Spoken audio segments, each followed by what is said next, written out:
Hey guys, what's up? Welcome to class 13 in the lecture series on making an effective resume.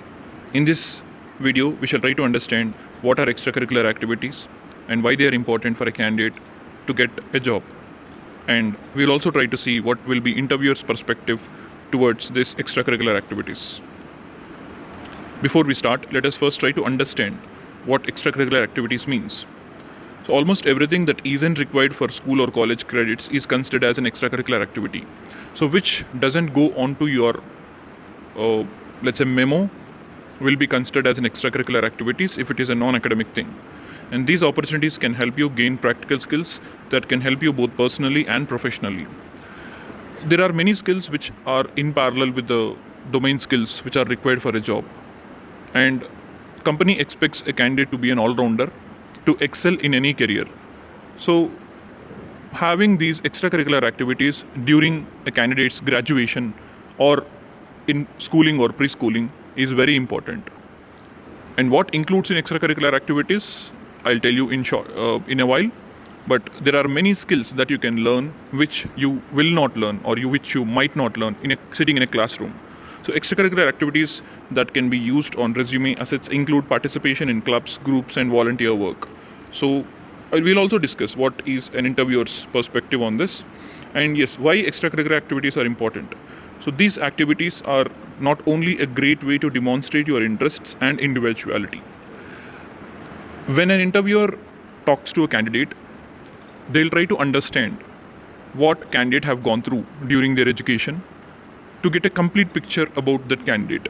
And extracurricular activities is a great way to understand what a candidate did apart from sitting in a classroom.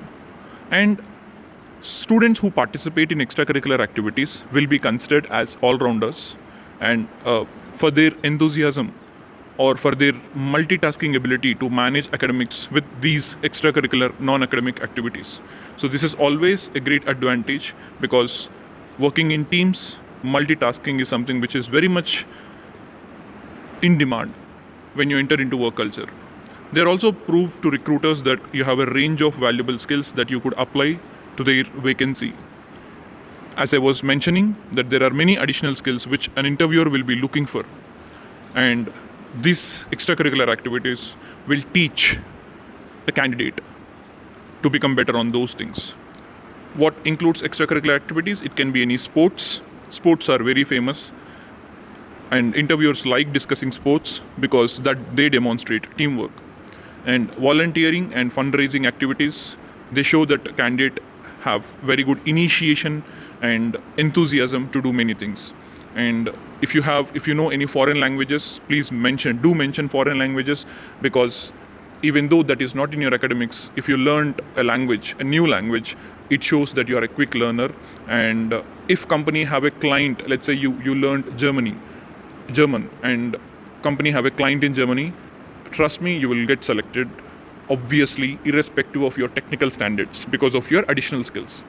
So organizing and management, you can be a part of any clubs, you can be a part of any national or international event organizing committees where you manage many people, through which you learn people skills, soft skills, and interpersonal skills.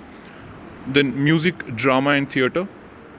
So art is something which is respected by everyone, and preferably interviewers really appreciate art because art requires new level of focus, and it demands a lot of passion towards doing a task, doing this any art form.